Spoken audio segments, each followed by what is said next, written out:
Hi guys, welcome to the Poetry Club week 4.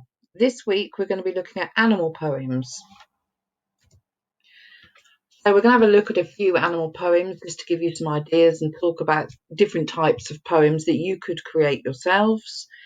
So first of all, it's a poem about a tiger, and just for your information, tigers are an endangered species due to poaching, climate change, loss of habitat and other reasons.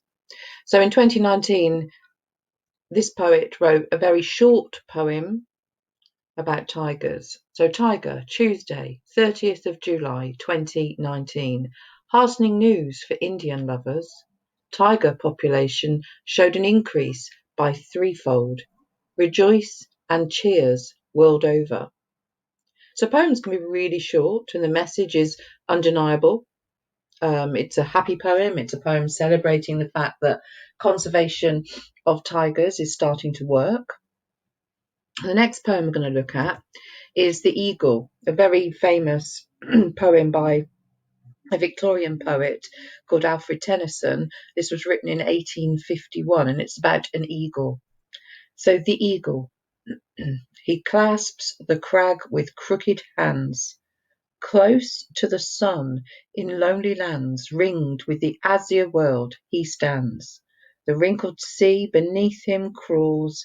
He watches from his mountain walls, and like a thunderbolt he falls.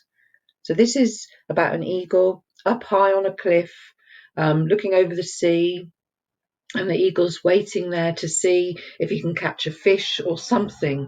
And when he goes, very powerful hunting bird, he goes and he catches his prey.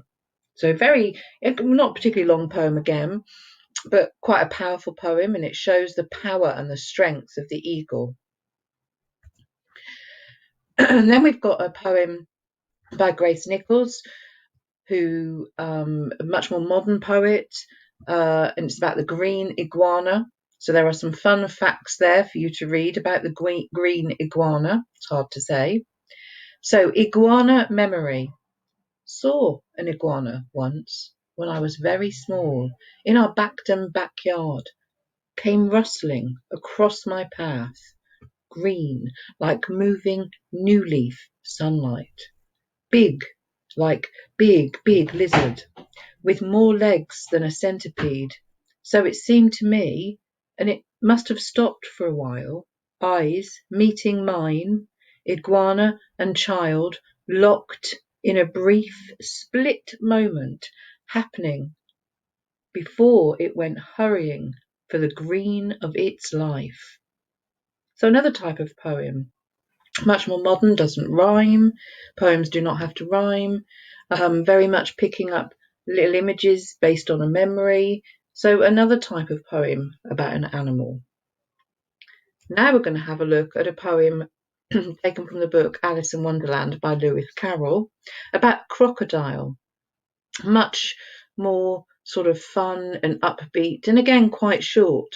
So The Crocodile by Lewis Carroll. How does the little shining crocodile improve his shining tail and pour the waters of the Nile on every golden scale? How cheerfully he seems to grin, how neatly he spreads his claws and welcomes little fishes in with gently smiling jaws. So again, it can be quite a fun poem. It rhymes completely, but it doesn't have to rhyme, so it's entirely up to you. And then I'm going to take a poem. I'm going to show you again this week how I write my own poem. So, you need to think about what animal your poem will be about. Now, it could be an animal that you like or admire, or an animal that you've always wanted to meet. It could be about one of your own animals or an animal that you know. So my poem is going to be about my dog called Romeo, and he's actually going to be 1 this week on the 12th of May, and there's a picture of him. So I'll start off with sort of ideas that I can include about him. So I started to think about how he makes me feel, what he looks like, certain things that he does, and that I'm going to turn each of those kind of questions about my dog into a verse in my poem. So here we go. So Romeo, hope is reflected in the loyalty of his eye.